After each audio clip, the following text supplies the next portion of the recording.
لعبت لعبة الكراسي الموسيقية وانت صغير؟ لعبة جميلة مسلية. كل مرة لما تشتغل الموسيقى بتقعد على كرسي مختلف. طيب عارف اننا بنلعب اللعبة دي في حياتنا بس مش عارفين؟ بس للأسف ما بتبقاش جميلة ولا مسلية. أقولك ازاي. البنت اللي والدتها بتتوفى وهي صغيرة، فبتلاقي نفسها شايلة المسؤولية، وتقرر من غير وعي منها تكون أم لإخواتها وتديهم مشاعر الأم، وتقرر برضو بدون وعي منها تكون زوجة لأبوها وتديله مشاعر الزوجة. البنت دي طفلة، هي دورها لسه دور البنت اللي محتاجة تاخد الرعاية والاهتمام والدلع والحنية من أهلها، لكن هي قررت بدون وعي منها إنها تدي كل المشاعر دي للي حواليها. تكبر البنت وتتجوز ويبقى عندها أولاد، بس هي دور الأم استهلك عندها من زمان وخلاص تعبت، وهتلاقيها بتطلب من أولادها هم اللي يهتموا بيها ويدوها كل المشاعر اللي هي واجب عليها تديها لهم. طب وزوجها؟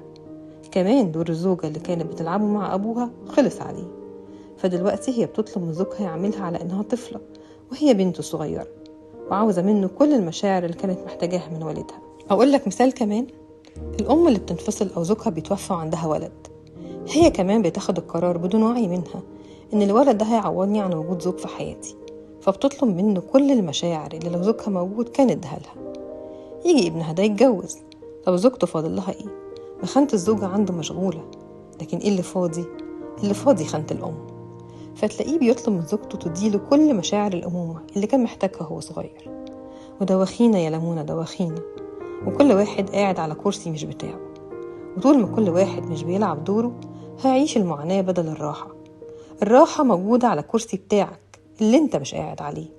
فكروا كده، انتوا بتلعبوا أدواركم الحقيقية مع الناس الحقيقية ولا بتلعبوا لعبة الكراسي الموسيقية؟ فكر، ولو لقيت نفسك محتاج مساعدة، احنا فريق الدعم النفسي في مدرسة الجراحة النفسية، عندنا كل الأدوات اللي نقدر نساعدك بيها تحرر صدماتك، لأنك تستحق تعيش الحياة بشكل أفضل.